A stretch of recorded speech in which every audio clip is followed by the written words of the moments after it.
आया? केम?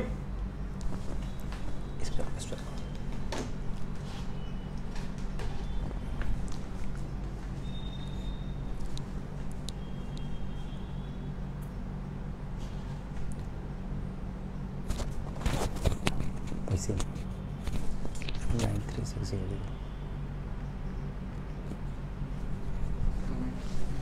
आ गया?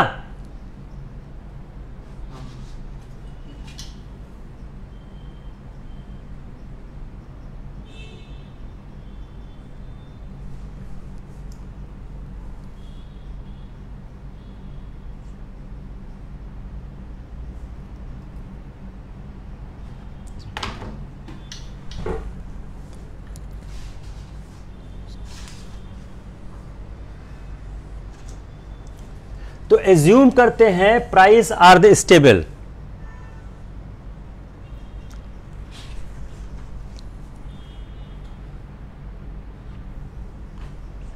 It's came or not केम?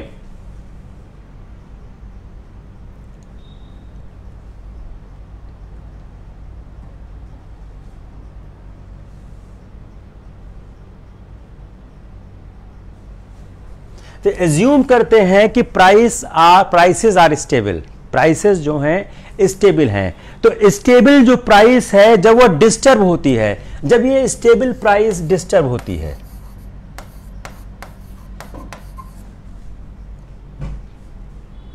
जब ये स्टेबल प्राइस डिस्टर्ब होती है, तो जैसे स्टेबल प्राइस डिस्टर्ब होगी, आ गया? ओके ओके, चलो ऑल राइट, चलो ठीक, चलो जैसे यह स्टेबल प्राइस डिस्टर्ब होती है, तो हम फिर से शुरू करते हैं वहीं से। I will start again from the same premise. आ गया? चलो ओके, सॉरी जैसे यह स्टेबल प्राइस डिस्टर्ब होगी, जैसे ही आपकी यह स्टेबल प्राइस डिस्टर्ब होगी, स्टेबल प्राइस के डिस्टर्ब होते ही, जैसे ही आपकी स्टेबल प्राइस डिस्टर्ब होगी, अगर आपकी स्टेबल प्राइस डिस्टर्ब होगी, yes, why inflation accrue. Inflation क्यों होता है? अगर देखें, जैसे ही प्राइस की स्टेबिलिटी ब्रोकन होती है, कैसे होती है? By demand of goods and services. Demand of goods and services, जितनी अवेलेबल है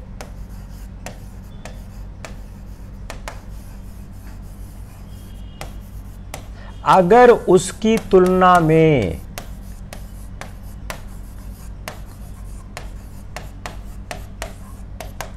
अधिक मांग आ जाए,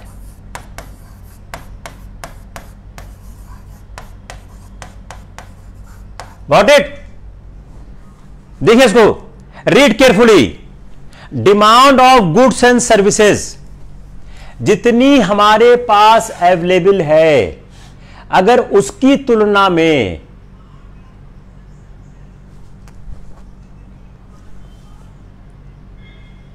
जितनी हमारे पास अवेलेबल है, अगर उसकी तुलना में अधिक आ जाए, तो उससे क्या होगा? जो एक प्राइस बैंड हमारे पास है, वह प्राइस बैंड क्या होगा? डिस्टर्ब होगा। प्राइस हमारा क्या होगा? वह प्राइस हमारा डिस्टर्ब हो जाएगा। It's clear?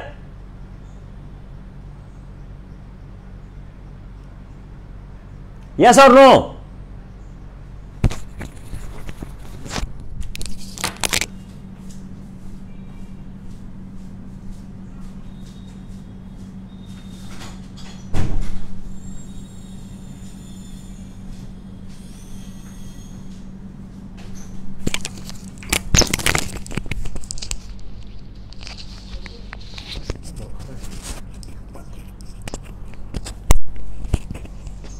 It's fine.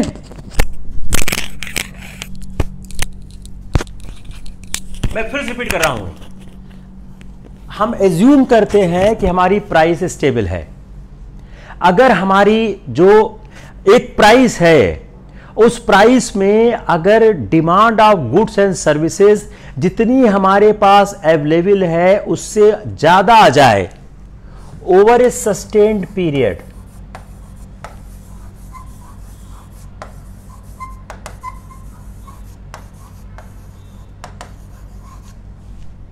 उससे क्या होगा? उससे क्या होगा? इन्फ्लेशन आ जाए। कैसे आएगा? तो prices of some of goods में अगर हम इसको करेंगे तो क्या होगा? प्राइस बढ़ जाएगा। समझ आएगा?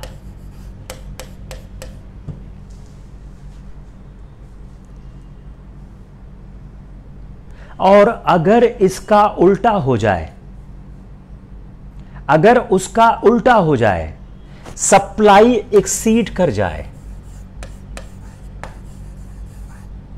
देखिए सिविल सर्विसेज बड़ा बेसिक सवाल आता है, तो क्या होगा? प्राइस फॉल कर जाएगा।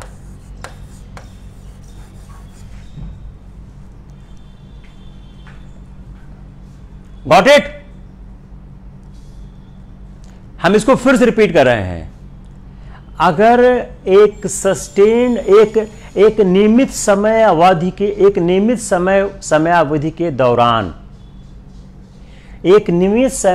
के दौरान अगर demand of goods and services जितनी अवेलेबल है उसकी तुलना में अगर अधिक मांग आ जाए तो उससे क्या होगा? प्राइस बढ़ जाएगा। और अगर यह गिर जाएगा तो क्या होगा? अगर सप्लाई एक्सीड कर जाए तो प्राइस गिर जाएगा। यह एक महत्वपूर्ण चीज है इन्फ्लेशन के लिए। अब जो जनरल प्राइस राइज होता है, यह हमारे इन्फ्लेशन को अव्यक्त करता है।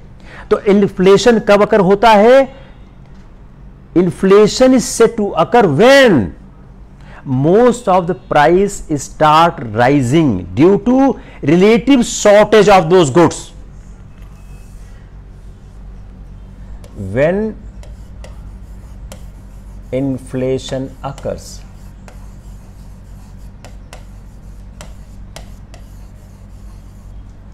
when, बताइए, लिखिए। अभी मैंने कहा है, you write on the chat, inflation occur कब होता है? When price start rising.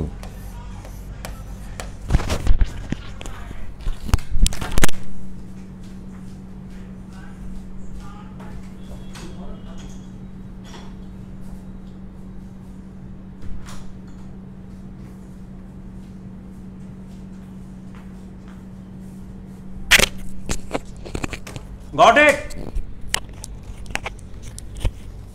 Inflation occur कब होता है? जब प्राइस स्टार्ट राइजिंग।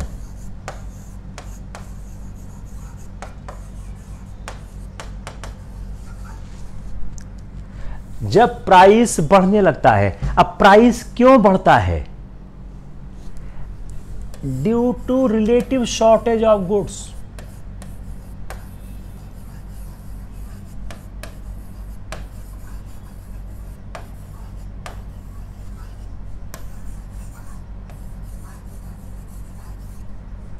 ठीक है?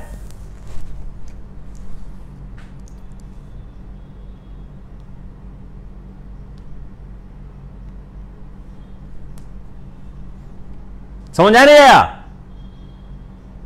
हम फिर रिपीट कर रहे हैं। इन्फ्लेशन जो ट्रिगर करता है, बढ़ता है, कब बढ़ता है? जब प्राइस स्टार्ट राइज करने लगता है। प्राइस बढ़ता क्यों है? उसका रीजन क्या है? General increase in the demands of goods. जो प्राइस, हम फिर से रिपीट कर रहे हैं, इन्फ्लेशन कब होता है? जब most of the price start rising due to the relative shortage of goods. अब जो इन्फ्लेशन ट्रिगर करता है either by general increase in the demand, either by general increase in demand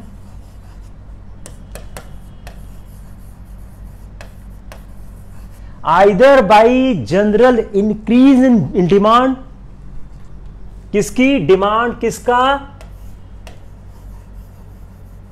goods का या सर्विसेज का। देखिए ठीक से, देखिए ठीक से, इन्फ्लेशन ट्रिगर करता है आइदर या तो जनरल इंक्रीज हो डिमांड में गुड्स एंड सर्विस से, कैसा, रिलेटिव टू सप्लाई। इसको जोड़ के सवाल आपका गलत करा देंगे वो, इसको पूरा पढ़िए, आप पूरा चार्ट पढ़िए। जनरल इंक्रीज इन डिमांड किसका, गुड्स एंड सर्विस का, रिलेटिव टू सप्लाई। अगर सप्लाई है, अगर सप्लाई है तब तो नहीं बढ़ेगा, जब रिलेटिव सप्लाई, अगर सप्लाई कम है, इसका मतलब क्या हुआ, fall in supply.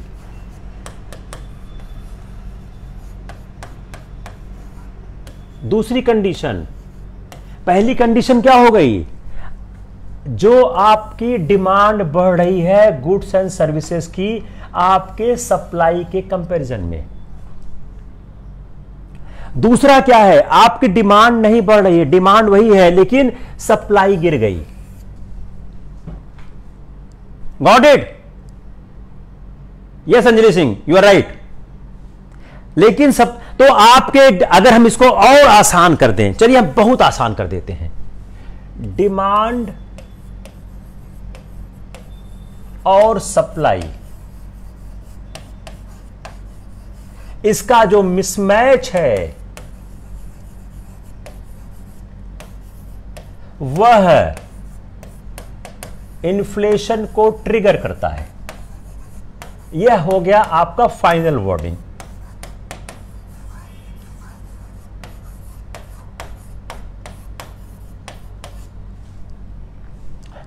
Fine.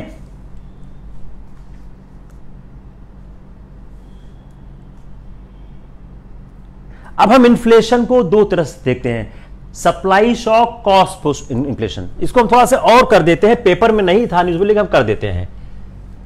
Supply shock oblique cost push inflation.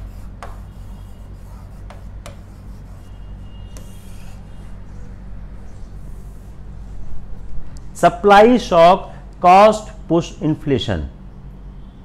हम इसको जरा से समझने की कोशिश करते हैं ओपेक से, आसानी समझ आ जाएगा। जो ऑयल प्रोड्यूसिंग कंट्रीज थे उनके हम एग्जाम्पल से समझे, तुरंत समझ आ जाएगा। तो जो ऑर्गेनाइजेशन था पेट्रोलियम एक्सपोर्टिंग कंट्रीज का, तो इन्होंने जो यह कब बना था, यह 1960 में बना था। यह एग्जाम्पल आपको समझा देगा आराम से। यह 1960 में यह ऑर्गेनाइजेशन बना था। इसने क्या किया, जो प्राइसेस था क्रूड पेट्रोलियम का वह बढ़ने लग गया। जो प्राइसेस था क्रूड पेट्रोलियम का बढ़ने लग गया।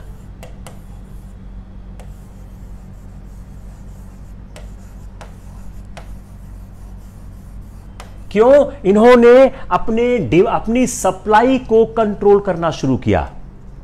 तो जब ओपेक बना तो प्राइसेस था क्रूड पेट्रोलियम का शॉर्ट अप किया। क्यों? जो अरब ऑयल एम्बार्गो था, और उसके बाद क्या किया, और ईरानियन जो रिवॉल्यूशन हुआ 1979 का, तो रेगुलेशन ऑफ ऑयल सप्लाईज। तो क्या हुआ, आप सुनिए, रेगुलेशन ऑफ ऑयल सप्लाईज। ये लोग क्या करने लगे, regulation of oil supplies. Oil supply को ये रेगुलेट करने लगे कि हमने एक अपना कंसोर्टियम बना लिया है और इन्होंने ऑयल सप्लाई को रेगुलेट करने लगे। इसका रिजल्ट क्या हुआ, rise in petroleum price. Rise in petroleum price. जब आप रेगुलेट करोगे ऑयल सप्लाई को, अगर सप्लाई कम करोगे डिमांड ज्यादा होगा, तो राइज क्या होगा, पेट्रोल प्राइस में होगा। इसके कारण पेट्रोल प्राइस बढ़ना शुरू हो गया। इससे क्या, ये क्या है, सप्लाई शॉक आ गया, सप्लाई शॉक आ गया। यस, कि आपने सप्लाई कम कर दी तो ये क्या हो गया, इससे सप्लाई शॉक आ गया। Got it? और इससे जो शॉर्टेज है लगातार बढ़ने लग गई और इससे रिजल्ट क्या हुआ, इसको कहा है कॉस्ट पुश इन्फ्लेशन हो गया। जो शॉर्टेज ऑफ क्रूड ऑयल था उसके कारण रिजल्टेंट जो हाई प्राइस हुआ गुड्स का, उसका जो उसके कारण क्या हुआ, क्रूड ऑयल ने मार्केट में ओवरऑल इंपैक्ट किया। क्यों इंपैक्ट किया, कि जो पेट्रोल प्राइस है वह डिटरमाइन करती है हमारे बहुत से कमोडिटी प्राइसेस को भी। क्यों, पेट्रोल उसको लेके कंटेन करता है, उसको ट्रांसपोर्ट करता है। तो यह एक, इससे और क्या फर्क पड़ गया, इससे एक फर्क क्या पड़ा, जनरल रिडक्शन इन आउटपुट और एम्प्लॉयमेंट। यह एम्प्लॉयमेंट को भी यह इंपैक्ट करने लगा। इसके कारण हमारा जनरल रिडक्शन हुआ आउटपुट में, आउटपुट में भी हमारा इंपैक्ट आया और एम्प्लॉयमेंट में भी आया। हमारा ये इंपैक्ट आया, हमारे आउटपुट में भी आया और हमारे एम्प्लॉयमेंट में भी आया। इस इन्फ्लेशन के कारण क्या हुआ, जो इस तरह का इन्फ्लेशन है leads to a lowering of output and employment, इसको बोलते हैं स्टैगफ्लेशन।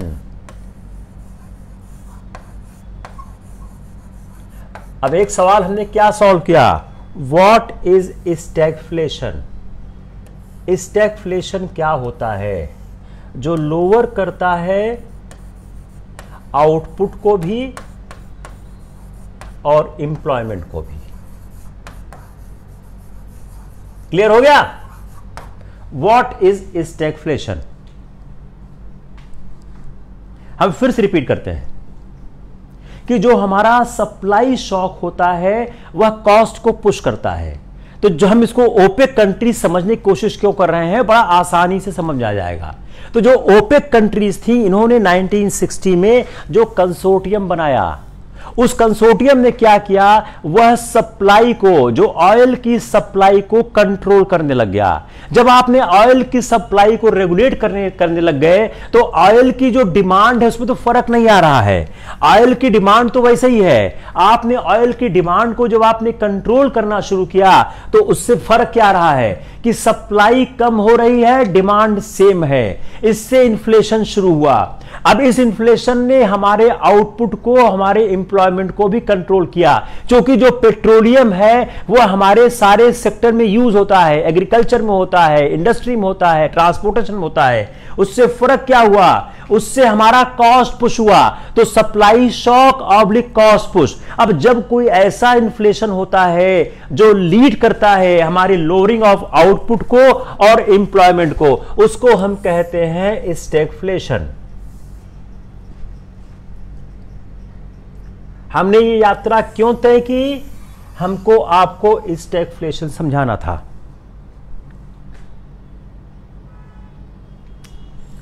ओपेक का फुल फॉर्म है organisation of petroleum exporting countries. Organisation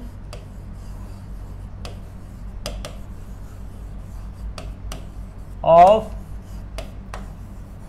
exporting petroleum countries. Got it.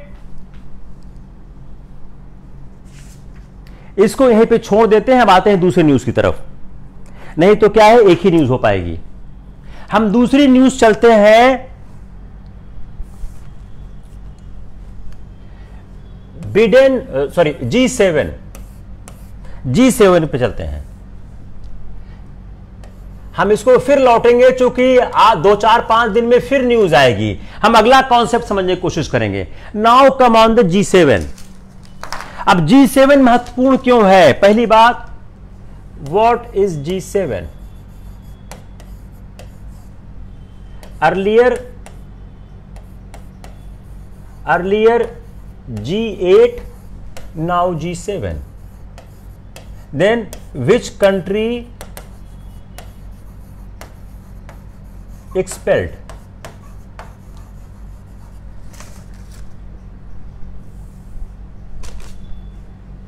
Agenda of G7, where meeting held, what outcome, India's role. देखिए, आप मेरे पढ़ाने की स्टाइल समझने की कोशिश करिए। मेरे पढ़ाने की स्टाइल का एक सिंपल सा कॉन्सेप्ट है कि उस चैप्टर से कोई सवाल ऐसा नहीं आना चाहिए जो आप सॉल्व कर सकें। It is my interest to teach any topic. मैं कोई भी टॉपिक टीच करता हूं, मेरा यह पहला इंटरेस्ट होता है कि उसका कोई भी सवाल ऐसा न हो जो कि पेपर में आवे और वह आप सॉल्व न कर पावें। तो हम पहले देखते हैं, जो G7 है वह एक एलीट क्लब है।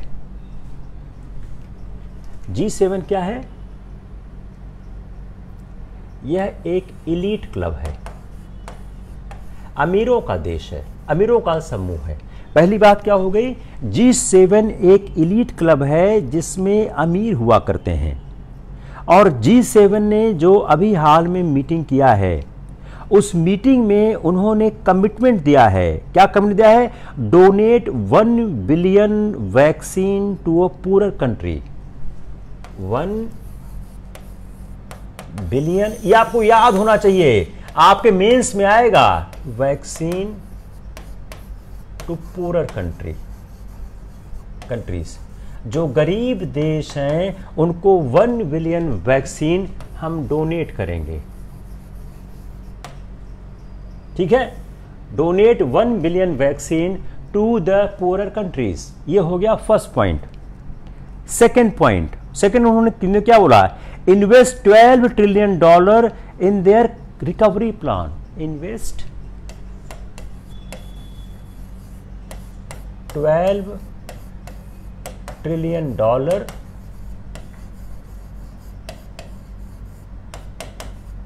ये आपको एग्जाम में लिखना पड़ेगा। In recovery plan 12 trillion dollar in recovery plan. ये दूसरा पॉइंट हो गया। उन्होंने जो 2-3 पॉइंट बताए, पहला पॉइंट क्या बताया? इन्वेस्ट करो। पहला पॉइंट क्या बताया? कि हम 1 बिलियन डॉलर जो है वह वैक्सीन, वह गरीब देशों को हम वैक्सीन डोनेट करेंगे। इसका इन दोनों का क्या मतलब हुआ? यह हुआ सद्भावना मिशन। आप ये भी लिख सकते हैं कि G7 प्लान जो है वह एक सद्भावना मिशन की तरह काम किया। देखिए, शब्दों की बाजीगरी बहुत जरूरी होती है अगर आपको IAS बनना है तो उन्होंने 2 महत्वपूर्ण बातें कही। तो जो उन्होंने महत्वपूर्ण बातों के साथ क्या किया? उन्होंने इनविटेशन दिया, फेलो डेमोक्रेटिस इनविटेशन दिया। किसको दिया? फेलो डेमोक्रेसीज को। इंडिया उसका पार्ट नहीं है, लेकिन इंडिया को इनविटेशन दिया, तो इंडिया G7 देश में शामिल हुआ। एक सवाल प्रीलिम्स का भी हो गया, इंडिया शामिल हुआ था या नहीं हुआ था? इंडिया जब G7 का पार्ट नहीं है तो इंडिया शामिल कैसे हो गया? उन्होंने फेलो डेमोक्रेसीज जो इंडिया है, Australia, south Korea and south Africa, India, Australia, south Africa, south Korea, इसको उन्होंने दिया। क्यों दिया? ये फेलो डेमोक्रेसीज हैं। अब देखिए, इसका सवाल बनाइए प्रीलिम्स का। Make a question. क्वेश्चन किस तरफ बनेगा? अगर आप सवाल बनाने की कोशिश करें तो सवाल किस तरह से बन के आएगा कि G7 मेंबर के कौन कौन से सदस्य देश हैं। एक सवाल क्या बनाइए कि G7 के सदस्य देश कौन से हैं? ऑप्शन ए, ऑप्शन बी, उसमें भाग G7 में किसने किसने लिया। अब क्या करेंगे, उसमें इंडिया को भी भाग दिला देंगे, ऑस्ट्रेलिया को दिला देंगे। अब आपने ए ऑप्शन पे टिक किस पे लगा दिया है, आपने ए आंसर पे टिक लगा दिया है आपने G7 कंट्री जो वहां पे सब देश हैं। अब आपको लगेगा कि यार जब इंडिया उसका पार्ट नहीं है तो इंडिया उसमें पार्टिसिपेट कैसे किया होगा। बस यहीं से आपका सवाल गलत होना शुरू हो जाएगा, क्योंकि आपको समझ में नहीं आएगा कि यार इसको हम कैसे लिखें जब वह उसका पार्ट नहीं है। जब उसका वो पार्ट नहीं है तो हम इस पर टिक कैसे लगा दें। यहीं से सवाल में आपकी दिक्कत शुरू हो जाती है। Got it? किसको समझ नहीं आ रहा सवाल? ये किसी को ऐसा सवाल समझ नहीं आ रहा है? देखिए सवाल कैसे बनेगा। G7 देश कौन कौन से हैं? ऑप्शन ए, G7 का नाम लिख देंगे, G7 के 4 देश का नाम लिख देंगे। Option B, only G7 participated. Option C, apart from G7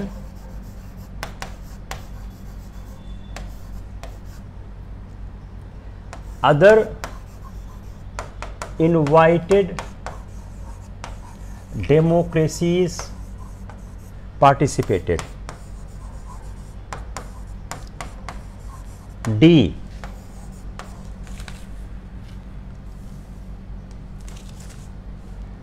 G7 plus invited pandemic countries participated। ऐसे सवाल आता है ना, यस और नो?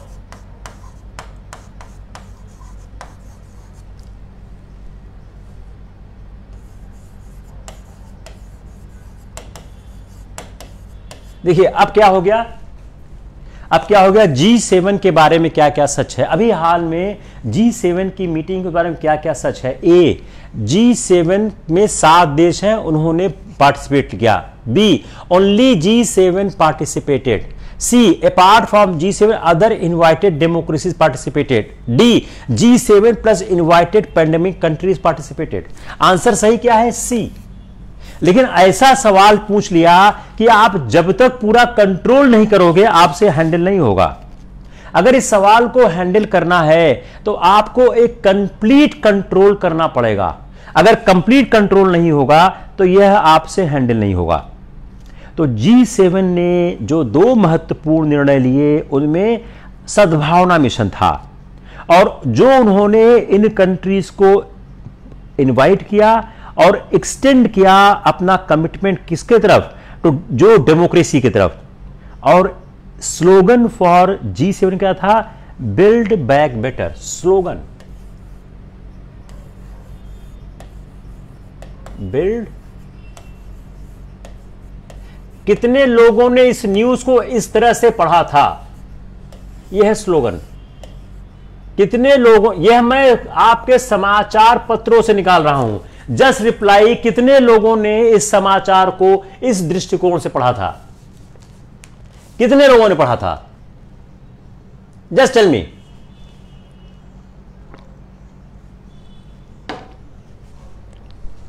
किसी ने समाचार को इस दृष्टिकोण से देखा था?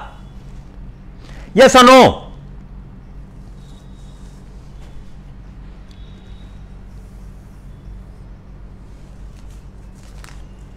अगला, काउंटरिंग चाइना। एक हो गया सद्भावना, दूसरा हो गया स्लोगन, तीसरा हो गया countering China.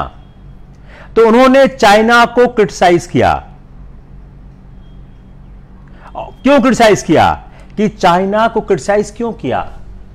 Countering China, criticise China. Why? पहला, डेमोक्रेसी के फंड पे। दूसरा, मार्केट प्रैक्टिस के फंड पे।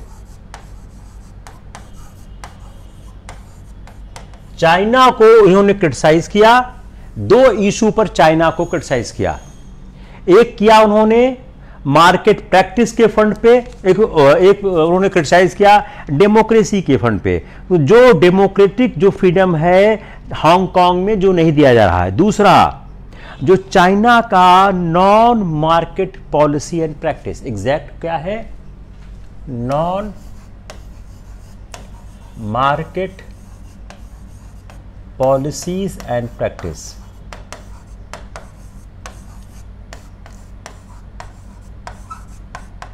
Non market policies and practice, दो इशू पर चाइना को इन्होंने क्रिटिसाइज किया और उन्होंने डिमांड किया ट्रांसपेरेंट इन्वेस्टिगेशन,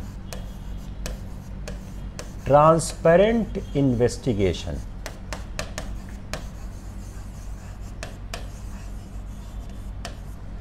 कोविड-19 सर्च, जो कोविड-19 कैसे आया है इसका एक ट्रांसपेरेंट इन्वेस्टिगेशन किया जाना चाहिए।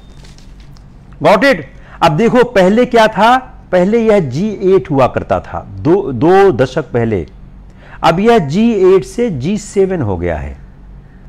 अब जो कहते हैं जो ये अपना पूरा इन्होंने सिस्टम निकाला, जो इंडिया स्पेशल गेस्ट हो रहा है 2003 से, स्पेशल गेस्ट है इंडिया 2003 से। ये न्यूज इंपॉर्टेंट इसलिए हो गई है कि इंडिया 2003 से एक स्पेशल गेस्ट है और यह अपना एक इंडिपेंडेंट स्टैंड रखता है पॉलिटिकल इश्यूज पे। अब आते हैं इंडिया पे, इंडिपेंडेंट स्टैंड रखता है किस पे, पॉलिटिकल इश्यूज पे। वह पॉलिटिकल इश्यूज पे अपना एक इंडिपेंडेंट स्टैंड रखता है। तो भारत का हमेशा से एक अपना स्वतंत्र स्टैंड रहा है जितने भी पॉलिटिकल इश्यूज को लेके काम करता है। तो G7 टारगेट क्या रहा है, अचीविंग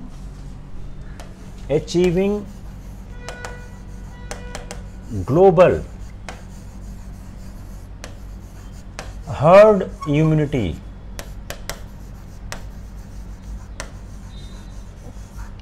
बाई 2022। देखिए पेंडेमिक एक ऐसा इशू है, इसमें जब तक सारे देश इससे मुक्त नहीं होंगे कोई भी आदमी इससे सुरक्षित नहीं होगा, कोई भी आदमी इससे सुरक्षित नहीं होगा। तो G7 चाइना को राइवल कर रहा है, उसने चाइना की पॉलिसी को काउंटरवर्ट करने की कोशिश की, बिल्ड बैक बेटर इनिशिएटिव की बात की उसने कहते हैं प्राइवेट सेक्टर के कैपिटल को मोबिलाइज करने की बात की है, जिसमें climate change, health on health society, private sector resources mobilisation,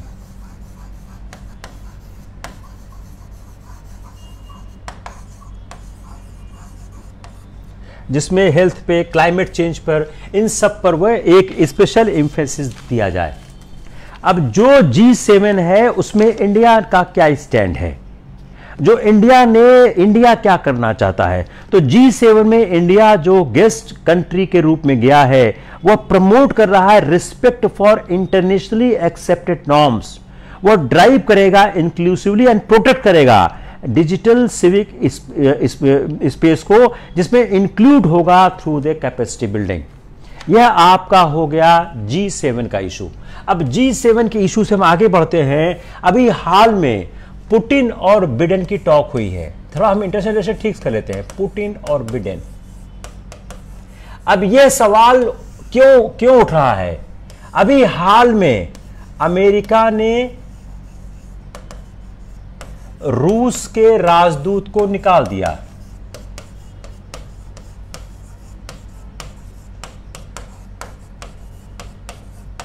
जवाब में रूस ने अमेरिका के राजदूत को भी वापस भेज दिया, अमेरिका के राजदूत को वापस भेज दिया। शीत युद्ध के समाप्त होने के बाद, आफ्टर द कोल्ड वॉर, यह सबसे खराब रिश्ते हैं अमेरिका रूस के, सबसे खराब रिश्ते हैं अमेरिका रूस के after the cold war.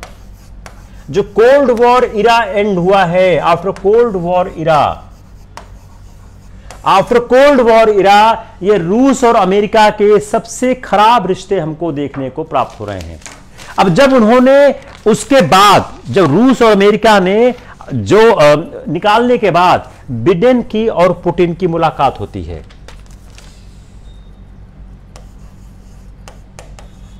Biden Putin की मुलाकात होती है।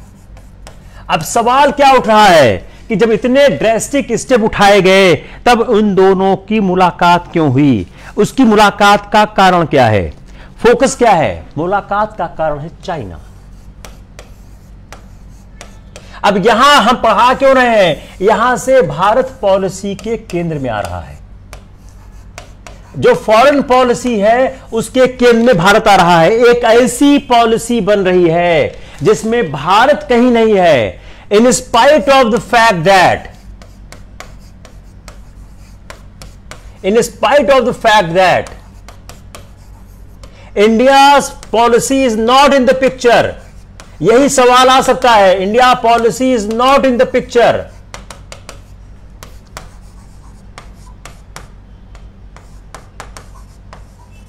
But it is impacting, but it is impacting the India's interest. यह ऐसी एक फॉरेन पॉलिसी बन रही है जो इंडिया पिक्चर में नहीं है, लेकिन इंडिया के इंटरेस्ट को ये इंपैक्ट कैसे? चीन केंद्र में है। China is in the picture. इस फॉरेन पॉलिसी का जो पुतिन और बिडेन की मुलाकात हो रही है उसमें चाइना केंद्र में है। चाइना को वो कंट्रोल करना चाहता है, तो फोकस चाइना है। तो a sign of emerging shift in the global power balance, a sign of emerging shift, a sign of emerging shift in global power balance. जो चाइना, जो साइनो रशियन अलायंस है, जो साइनो रशियन अलायंस है, जो China और Russia एक साथ हैं। अब अमेरिका को लगा अगर चीन की हेजुमनी को, चीन को कंट्रोल करना है तो उनको एक मीटिंग करनी चाहिए बिडेन के साथ। जो ग्रुप ऑफ 7 है, NATO group 7, NATO, European union, यह अमेरिका के साथ हैं, चाइना के अगेंस्ट हैं। यह अमेरिका के साथ हैं और चाइना के अगेंस्ट हैं। तो फोकस क्या हो रहा है? Strengthening the western alliance. Focus क्या है ये? Strengthening the western alliances. Clear हो नहीं हो रहा है? थोड़ा सा एनालिटिकल है, आप समझने की कोशिश करिए। यह एक वेस्टर्न अलायंसेस को मजबूत करने की बात कर रही है। तो जो G7 इंडस्ट्रियल नेशन है, जिसमें कौन है? यूएस है, यूके है, जर्मनी है, फ्रांस है, इटली है, कनाडा है और जापान है। उसमें रशिया पहले था, उसको उन्होंने निकाल के भगा दिया है। तो जो G7 कंट्रीज हैं उन्होंने इशू किया एक कम्युनिकेशन जिसमें चाइना को उन्होंने स्लैम किया, चाइना को उन्होंने क्रिटिसाइज किया। तो जो G7 कंट्रीज हैं उन कंट्रीज ने चाइना की आलोचना की।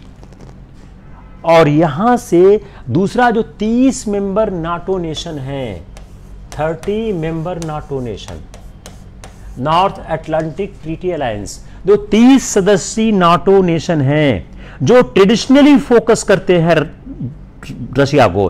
तो जो 30 देशों का नाटो अलायंस है जो ट्रेडिशनली रशिया को फोकस करता है, उसने भी स्टेटमेंट इशू किया जिसमें चाइना को मल्टीपल टाइम उन्होंने मेंशन किया, चाइना को मल्टीपल टाइम मेंशन किया,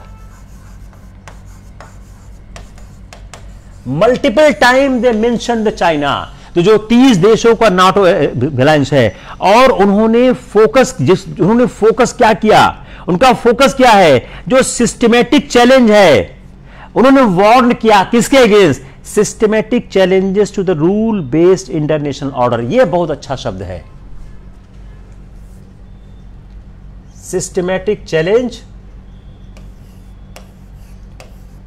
systematic challenge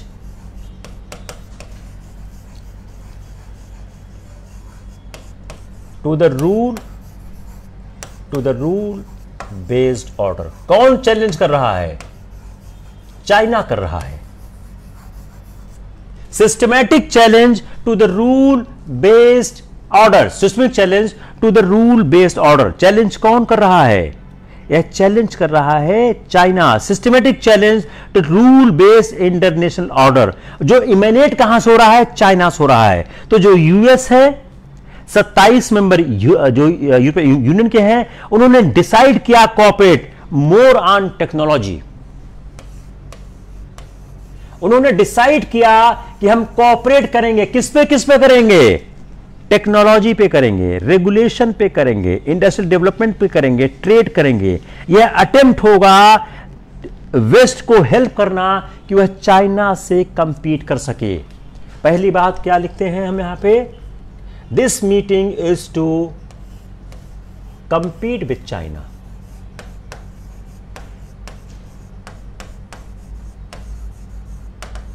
got it? China से कंपीट करने की एक मीटिंग थी। और आप फिर जोड़िए क्वाड। क्वाड में कौन कौन है? इंडिया है, ऑस्ट्रेलिया है, यूएस है, जापान है। जो क्वाड की मीटिंग हुई है उसने डिसाइड किया था कि वैक्सीन प्रोडक्शन को हम बूस्ट करेंगे, अदर कंट्री को हेल्प करेंगे। जो एम क्या है? Again countering China. क्वाड क्या है? Countering China. जो क्वाड में जो डिसीजन लिया गया वह डिसीजन भी क्या था? Countering China. चाइना को काउंट करना चाहिए। यह अगर हम पूरा समझने की कोशिश करें, लेट्स कंक्लूड दिस एस्पेक्ट।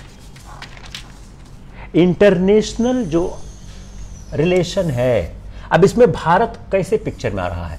अभी तक इसमें भारत का कोई रोल नहीं है, लेकिन भारत और चाइना शत्रु हैं। NATO, European union, G7, quad, ये सब क्या कर रहे हैं? Against China. है फायदा किसको होगा? भारत को होगा। समझ आ गया? इसको आप लिखेंगे कैसे? कम ऑन कैसे हम इसको परीक्षा में लिखें? जो लोग राजनीति शास्त्र के विद्यार्थी हैं उनके लिए बहुत अच्छा लेक्चर है, बहुत काम का है उनके लिए।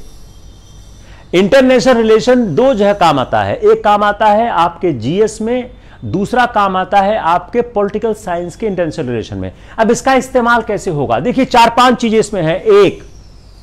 एक ऐसा अंतरराष्ट्रीय संबंध विकसित हो रहा है जिसमें भारत का पार्टिसिपेशन मिनिमम है, लेकिन वह भारत के हित में है। Point number 1।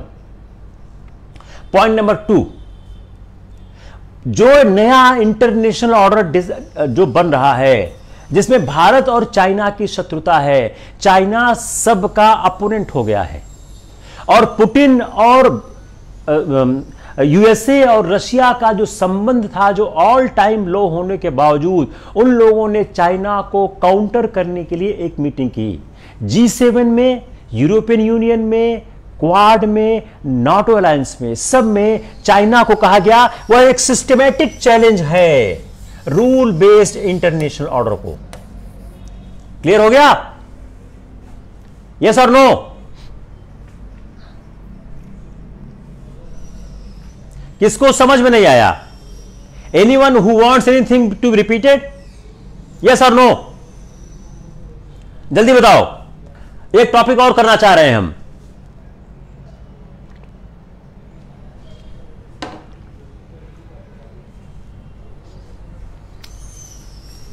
क्लियर?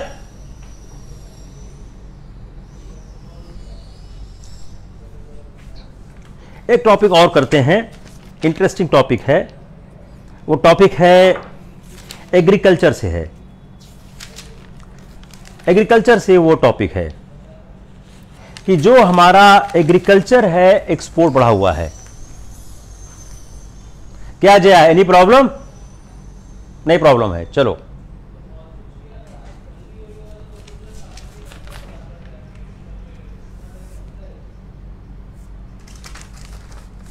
हमने पिछले क्लास में एक टॉपिक लिया था, वो था एग्रीकल्चर एक्सपोर्ट का।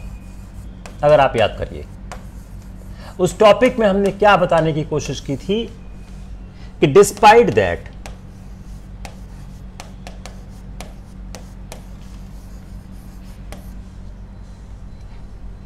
Pandemic and economic contraction, agricultural export increased. याद आया?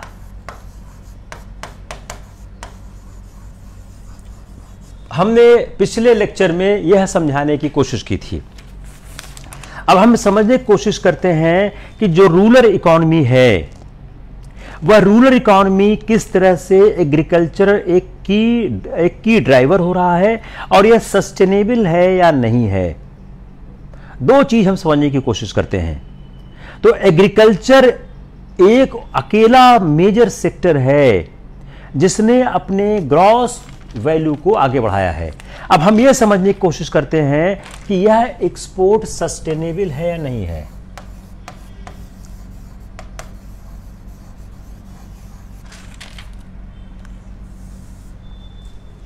इसको समझने के लिए हमको समझना पड़ेगा कि हमारा एक्सपोर्ट किस में हुआ है। राइस, हमारा जो एक्सपोर्ट है किसमें हुआ है, तो राइस एग्रीकल्चर एक्सपोर्ट में फर्स्ट पर है। आप दिमाग लगाइएगा, प्रीलिम्स के सवालों की भरमार है, मेंस को तो हम लोग हल कर ही रहे हैं। राइस क्या है, वो फर्स्ट है। उसके बाद क्या है, मरीन प्रोडक्ट्स। राइस के बाद क्या है, मैरीन प्रोडक्ट्स। राइस के बाद आता है marine products, spices, buffalo meet,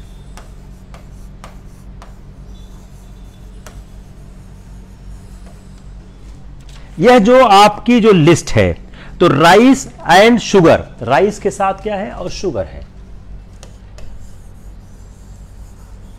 अब यह हम समझना क्यों चाह रहे हैं, राइस और शुगर दोनों बहुत पानी चाहते हैं।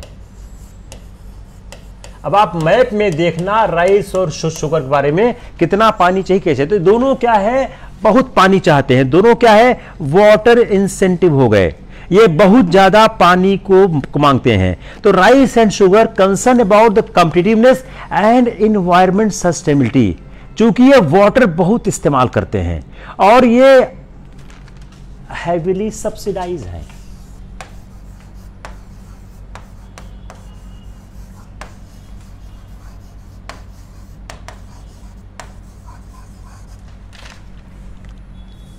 हम यहां से उस पॉइंट को पकड़ रहे हैं कि जो हमारे पास दो एग्रीकल्चर के स्ट्रॉन्ग पॉइंट हैं, उनमें एक तो वाटर का इशू है, इन्वायरमेंट का इशू है, हैवीली सब्सिडाइज्ड है। अब हम ऐसे आइटम का सबसे ज्यादा एक्सपोर्ट कर गए हैं। हमारे एक्सपोर्ट बास्केट को बढ़ाने में उन चीजों का कंट्रीब्यूशन है जिसमें पानी बहुत लगता है और जिनको की सब्सिडी बहुत दी जाती है, और उसके साथ साथ फ्री पावर है, चीप और फ्री पावर है,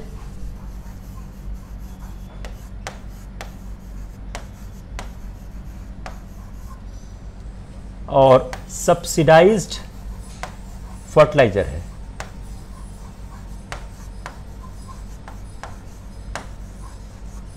हमने जिस चीज का एक्सपोर्ट किया है उसके साथ ये चार महत्वपूर्ण चीज जुड़ी हैं। वाटर है, हैवीली इनका रेट सब्सिडाइज्ड है, चीप या फ्री पावर है, और सब्सिडाइज्ड फर्टिलाइजर है। और जो इनका सब जो इनको एक्सपोर्ट किया गया है, इसके कारण क्या होगा? This has led many sugar export countries, Australia, Brazil, Thailand, to register a case against India at WTO। Brazil, Thailand आदि देशों ने WTO में केस रजिस्टर किया है। इंडिया क्यों किया है? कि यह सुविधा उपलब्ध है। अब सवाल क्या बन गया कि कुछ देशों ने किस फसल के खिलाफ WTO में केस रजिस्टर किया है, और उस केस को रजिस्टर करने का कारण क्या है? समझ आ गया? देखिए, इतना मजेदार चीज होती है, अगर पढ़ना चाहें। उन्होंने WTO में ब्राजील ने, थाईलैंड ने, ऑस्ट्रेलिया ने भारत के खिलाफ केस रजिस्टर किया है। केस रजिस्टर क्यों किया है? इसके कारण किया है कि आपका जो उत्पादन है वो सब्सिडाइज्ड है, आपका जो वाटर है सब्सिडाइज है, चूंकि आप चीप और फ्री पावर देते हो, आपका फर्टिलाइजर सब्सिडाइज है, तो हैवीली सब्सिडाइज आइटम का आप एक्सपोर्ट कर रहे हो। किसके खिलाफ किया है? शुगर के खिलाफ किया है। क्लियर? प्री का सवाल बना नहीं बना? जल्दी बोलो।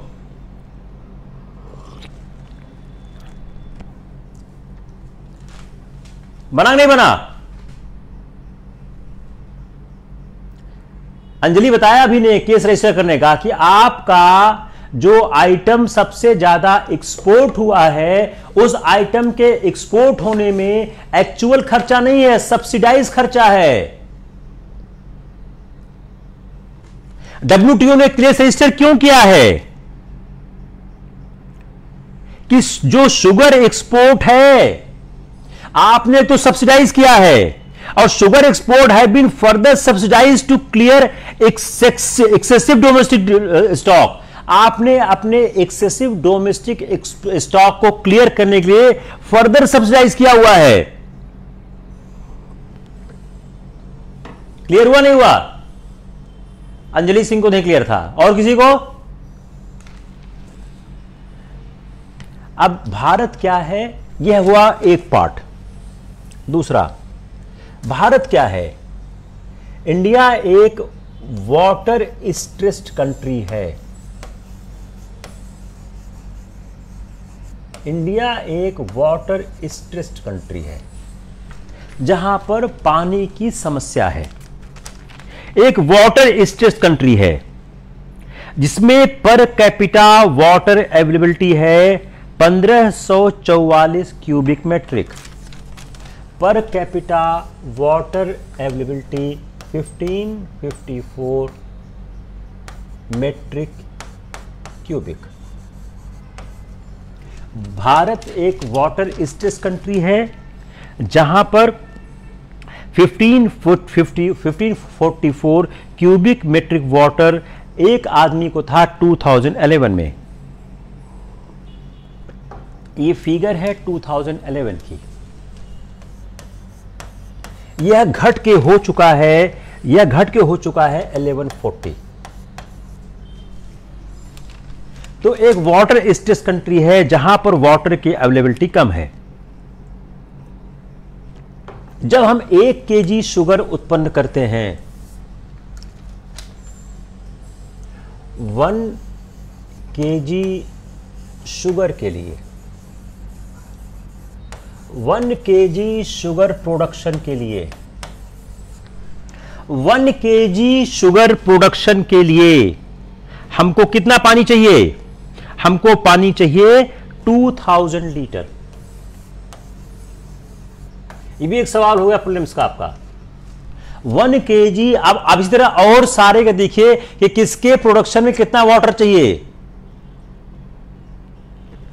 1 केजी शुगर प्रोडक्शन के लिए आपका वाटर इनटेक है 2000 लीटर, और 7.5 मेट्रिक शुगर आपने जो एक्सपोर्ट किया है, 7.5 मेट्रिक टन आपने शुगर एक्सपोर्ट किया है।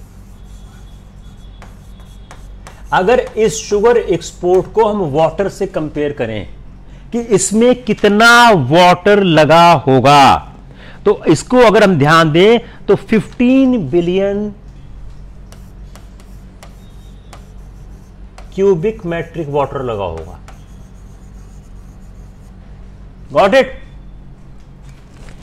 ऐसे ही जो चाइना, अगर ऐसे ही हम राइस के साथ देखें,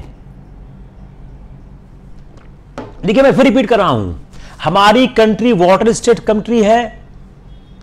हमारा पर कैपिटा वाटर अवेलेबिलिटी 2011 में 1544 क्यूबिक मेट्रिक था, जो 1140 हो गया है। 1 kg शुगर को प्रोडक्शन करने में 2000 लीटर वाटर लगते हैं। जो 7.5 मेट्रिक टन हमने शुगर एक्सपोर्ट की है, इसमें 15 बिलियन क्यूबिक मेट्रिक वाटर लगा हुआ है।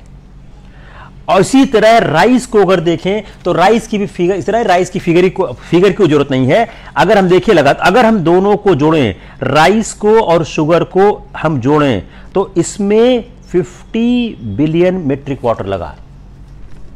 50 बिलियन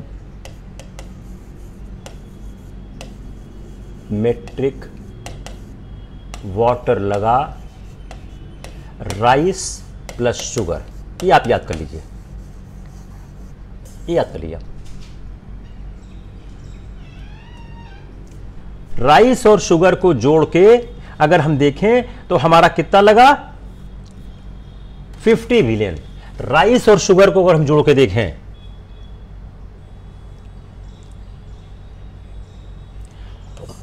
राइस प्लस शुगर कितना हुआ? 50 बिलियन क्यूबिक मीटर। राइस और शुगर को हम जोड़कर देखें तो कितना वाटर लगा? पूरा लगा 50 बिलियन क्यूबिक मीटर्स।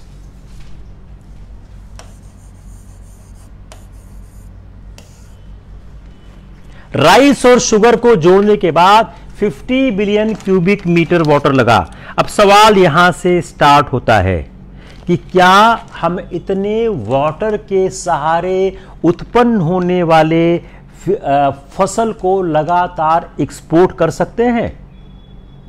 जहां पर इतनी पानी की आवश्यकता है, जहां पानी की कमी है, क्या हमारा इतने पानी को इस्तेमाल करके जो हमारा एग्रीकल्चरल एक्सपोर्ट है वह सस्टेनेबल है?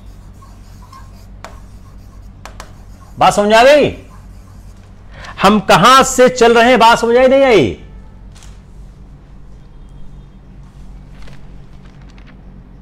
तो जो हमारा एग्रीकल्चरल एक्सपोर्ट है वह एग्रीकल्चरल एक्सपोर्ट जो हमेशा लोअर रहा है। अगर हम फाइनेंशियल ईयर से देखें, पिछले फाइनेंशियल ईयर से, वह लगातार कम रहा है। यह इस साल इंडिया का एग्रीकल्चर बढ़ा है। वह जो एग्रीकल्चर एक्सपोर्ट बढ़ा है वह हमारा 20% जीडीपी का बढ़ा है। लेकिन जो हमारा एक्सपोर्ट बढ़ा है यह कैसे बढ़ा है? These exports are actually sourced not only below MSP but also below the average mandi. Not only below MSP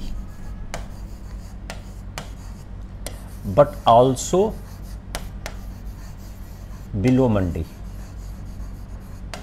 जो हमारा ये एक्सपोर्ट हुआ है, जो हमारा एक्सपोर्ट बढ़ा है, इस सोर्स किस रेट पे हुआ है? यह सिर्फ जो हमारा सोर्स हुआ है not only below MSP but also below average Mandi prices.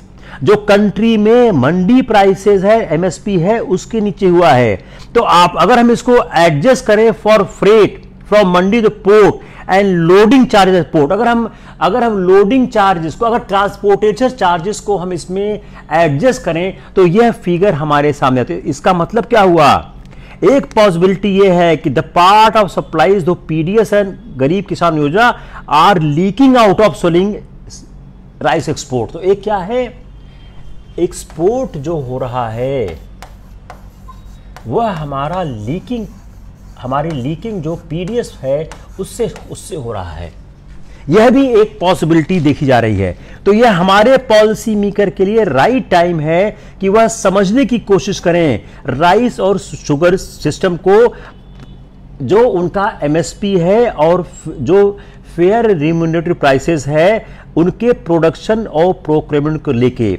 जो राइस का मामला है, इसमें procurement will have to be limited to the needs of the PDS. जो आपका राइस है वह आप पीडीएस की नीड से आगे मत जाओ, पीडीएस की नीड को समझ के करो। हमने आपको पिछले लेक्चर में बताया था कि हमको कितनी जरूरत है, हम कितना प्रोक्योर कर रहे हैं। तो राइस का प्रोक्योरमेंट है वो पीडीएस से लिमिट करना चाहिए, और यह एक हाई टाइम है हम समझने की कोशिश करें कि हम डायरेक्ट कैश ट्रांसफर की तरफ देखें। हम डायरेक्ट कैश ट्रांसफर की तरफ देखें कि हम कैसे डायरेक्ट कैश ट्रांसफर करके लोगों की मदद कर। भाई हमको पैसा देना ही है, हम किसानों को दें या डायरेक्ट कैश ट्रांसफर कर दें, यह शायद एक बेटर हालत होगी अगर हम इसको देखने की कोशिश करें। इस कारण चूंकि हम राइस और व्हीट में इतने ज्यादा उलझे हैं कि हम क्रॉप का डाइवर्सिफिकेशन नहीं कर पा रहे हैं, क्रॉप डाइवर्सिफिकेशन नहीं हो पा रहा है। क्यों नहीं हो पा रहा है? क्योंकि किसानों को एमएसपी के कारण व्हीट और राइस को पैदा करने में सहूलियत हो रही है। तो हम जो क्रॉप डाइवर्सिफिकेशन नहीं कर रहे हैं, हम climate change and productivity of the soil,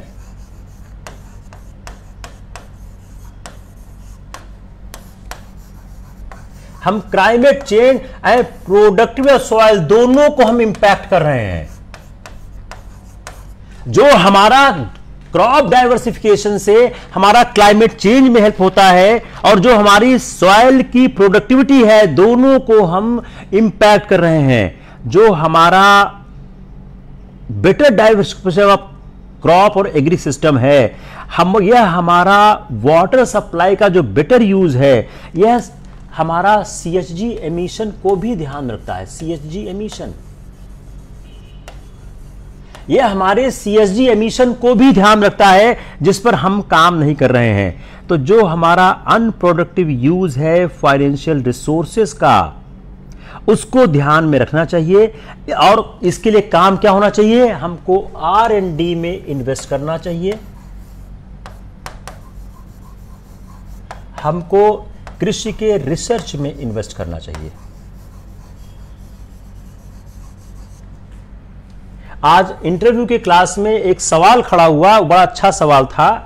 एक जो एस्पायरेंट जो इंटरव्यू दे रही है, उसने सवाल बहुत अच्छा सवाल किया कि जो हमारे यहाँ एग्रीकल्चर में विकास नहीं हुआ है, उसके पीछे क्या कारण है। कई कारणों में एक कारण क्या है, हमने एग्रीकल्चर के कॉलेज पे, एग्रीकल्चर की यूनिवर्सिटी पे और एग्रीकल्चर के रिसर्च सिस्टम पर काम नहीं किया है। इसको भी आप लिखिएगा, इसको भी लिखिए। हमने एग्रीकल्चर के कॉलेजेस पे, एग्रीकल्चरल की यूनिवर्सिटीज पे और एग्रीकल्चर के रिसर्च सिस्टम पे काम नहीं किया, उसको इंक्लूड किया जाना चाहिए। अब आपके दिमाग में सवाल उठना चाहिए, यह लेक्चर हमको क्यों पढ़ाया गया? Why this lecture has been taught to us?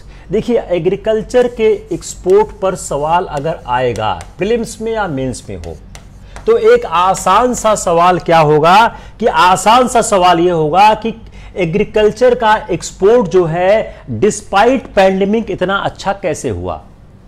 या एक और अच्छा सा और आसान सवाल क्या हो सकता है कि हमारे पैंडेमिक के बावजूद किस सेक्टर का एक्सपोर्ट सबसे अच्छा हुआ है।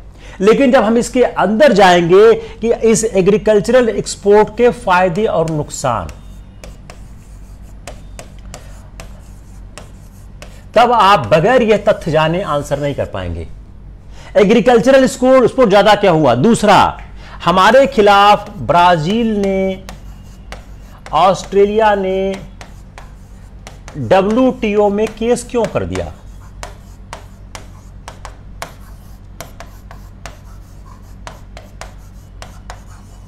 अगर आप इस लेक्चर को नहीं समझेंगे तो वह आपसे हैंडल नहीं होगा। और मेंस में अगर सवाल आता है कि क्या, मेंस में सवाल आता है कि क्या एग्रीकल्चरल एक्सपोर्ट सस्टेनेबल है, उसके लिए तो रामबाण है। अगर आप पढ़ना चाहें तो यह अशोक गुलाटी जी का आर्टिकल है। अशोक गुलाटी जी कृषि पर बहुत अच्छा लिखते हैं, आप नेट में सर्च करके पढ़ सकते हैं। जो अशोक गुलाटी जी का आर्टिकल है आप चाहे नेट पर सर्च करके पढ़ सकते हैं। How sustainable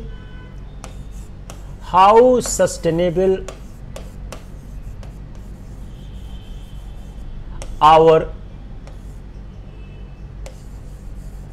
agricultural export. यह फाइनेंशियल एक्सप्रेस में भी छपा है और इंडियन एक्सप्रेस में भी छपा है। अंग्रेजी में है इसलिए शायद हिंदी छात्रों को दिक्कत होगी। अंग्रेजी माध्यम छात्र पढ़ सकते हैं, हिंदी वाले पढ़ सकते हैं। I think it's enough for the day. आप 2-4 टॉपिक और चाहे लिख लें। पॉपुलेशन डिक्लाइन का एक इशू है वो लिख लें। जो नया अर्बन है इसको मैं जरूर करूंगा, मैं किसी दिन करता हूं। जो न्यू अर्बन में कई उन्होंने पॉलिसीज का उन्होंने डिस्कशन किया है। एक जो पेड़ों से गैस निकलती है, 2 आप और निकलिएगा, जो पेड़ों से गैस निकलती है और रियल ऑक्सीमीटर है। क्या है देखिए, एक हफ्ते की न्यूज जो है अगर मैं सब पढ़ाना चाहूं तो पूरा हफ्ता वही पढ़ाने पे चला जाएगा। लेकिन मैं क्या कर रहा हूं, आप लोगों को मैं ब्रॉड आइडिया दे रहा हूं कि कैसे आप न्यूज को देखें और समझें। उसके बाद आप लोग खुद एनालाइज करने की कोशिश करें। मैं एक बार बार बार रिपीट करता हूं, जब तक आप करंट अफेयर्स को इस तरह पढ़ना नहीं सीखेंगे जैसा मैं पढ़ा रहा हूं, तब तक आप सिविल सर्विसेज तो नहीं क्लियर कर सकते। स्टेट सर्विसेज बारे में उतना नहीं कह सकता, लेकिन सिविल सर्विसेज क्लियर नहीं होगा जब तक आप न्यूज आइटम को ऐसा पढ़ना शुरू नहीं करेंगे। आपका जो मेंस है वो करंट अफेयर से भरा होता है। आपका ज्योग्राफी, आपका इकोनॉमिक्स, आपका international relation, that is complete current affairs, complete current affairs. दूसरा, आप लोग सब लोग ज्वाइन करें YouTube channel online IAS classes by Virendra Ojha. उसमें क्या है, उसमें पूरा सिलेबस कंप्लीट है और बहुत डिटेल्ड में कंप्लीट है। आप उसका लेक्चर सुनना शुरू करिए, 1 by 1 लेक्चर सुनना शुरू करिए। और जिस लेक्चर में आपको लगता है कि यू नीड द क्लासेस, मैं उसमें क्लास भी लेता हूं। देखिए, सारे सिलेबस को फिर से पढ़ाया जाए उससे अच्छा है उसके लेक्चर सुनिए और फिर आप उसमें मुझसे कहिए साहब ये पोर्शन क्लियर नहीं हो रहा है, इस पे फर्दर लेक्चर दिया जाए। जैसे फॉर एग्जांपल कि कल्चर पे 69 लेक्चर उसमें हैं। एवरेज लेक्चर 1 घंटे का है, कई लेक्चर उसमें 1.5 घंटे के भी हैं, 2 घंटे के भी हैं। तो मोर देन 80-90 आवर्स के लेक्चर हैं ओनली ऑन द कल्चर। आप लोग उसको, जब पिछले साल एग्जाम टल गया था, हम लोगों ने सुबह शाम दोनों क्लास चलाई थी। उन सुबह शाम दोनों को क्लास को चलाकर पूरा कंप्लीट कर दिया गया था। आप इस लेक्चर को लाइक करें, शेयर करें, आप लोग सारे लोग उसको ज्वाइन करें। हमारी स्ट्रेटजी क्या है, कैसे आपका फास्ट कोर्स पूरा हो, इसलिए हम दोनों चैनल का सहारा ले रहे हैं। इलाहाबाद विश्वविद्यालय परिवार का भी ले रहे हैं, वहां का ले रहे हैं। इस समय इलाहाबाद विश्वविद्यालय परिवार पे 4 से 5 दिन क्लास में ही चल रही है। तो हमारा ये इंटरेस्ट क्या है कि मॉडर्न इंडिया जल्दी फास्ट खत्म हो जाए। तो मॉडर्न इंडिया में हम 1885 से लेके 1927 तक ये हम कर रहे हैं इलाहाबाद विश्वविद्यालय परिवार पे।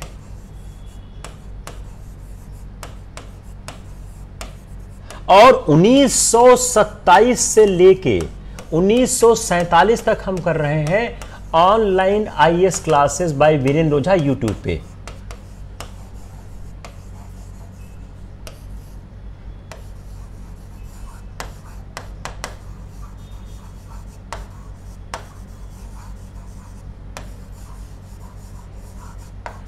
ये 2 चैनल का इस्तेमाल इसलिए कर रहे हैं ताकि क्लासेस ज्यादा से ज्यादा चल सके।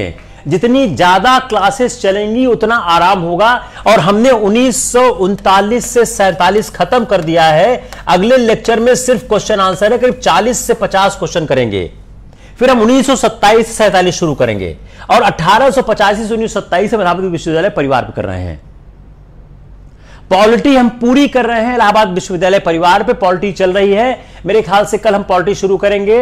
मोस्ट लाइकली कल हम राज्य के नीति निर्देशक तक तो स्टार्ट कर देंगे। Tomorrow I will start the directive principle of state policy. Directive principles of state policy. Polity क्या है? जिस तरह से सवाल आते हैं, पॉलिटी के लिए टाइम बहुत ज्यादा चाहिए, तो हम लोग बहुत आराम से और फास्ट अगर पढ़ाएंगे तो आप लोगों से कुछ हैंडल नहीं होगा। जो सैटरडे की क्लास है, that is the most important class. Hindi माध्यम के छात्रों के लिए बहुत इंपॉर्टेंट क्यों है? आप लोग अंग्रेजी के न्यूज़पेपर नहीं पढ़ते हो, तो अंग्रेजी के न्यूज़पेपर के जो अच्छे आर्टिकल्स हैं, आइटम्स हैं, आपको प्राप्त हो जाते हैं। तो I think enough for the day. I will see you tomorrow with the कल पॉलिटी है। कल हम पहले करेंगे जो राइट टू प्रॉपर्टी है, जो आर्टिकल 31 में था, जो हट गया है, उसको करेंगे। उसके बाद हम करेंगे रिट्स को, आपकी जो रिट्स है। उसके बाद हम डायरेक्ट प्रिंसिपल शुरू करेंगे। आई डोंट नो कल शुरू हो पाएगा नहीं, लेकिन कल स्टार्ट होना चाहिए। Take care, will see you tomorrow. आप लोग लेक्चर को लाइक करें, ज्यादा से ज्यादा शेयर करें, लोगों को बतावें। हम लोगों की कोशिश है कि आपके पास जो एक कोचिंग का भ्रमजाल है, उससे बाहर हम लेके आए। पूरी हम लोग कोशिश करते हैं कि एक क्वालिटी की क्लास हो, जितनी बेहतर क्वालिटी पॉसिबल हो देने की कोशिश करते हैं। आपको किसी लेक्चर में, किसी में, नॉट माई लेक्चर, आपको ज्योग्राफी के लेक्चर में कुछ इशू लगता है, आपको हिंदी में लगता है, आपको पॉलिटी में लगता है, आप जरूर बतावें। हम कंसर्न टीचर से जरूर बात करेंगे कैसे और बेहतर किया जा सकता है। ज्यादातर क्लासेस बहुत अच्छी चल रही हैं, क्लासेस में कोई दिक्कत नहीं है, लेकिन मार्केट को कंट्रोल करता है कंज्यूमर। आप लोग कंज्यूमर हो, अगर आपको लगता है किसी चीज में किसी सुधार की आवश्यकता है, कोई मदद की आवश्यकता है, हम लोग जरूर करेंगे। Thank you, take care, will see you tomorrow.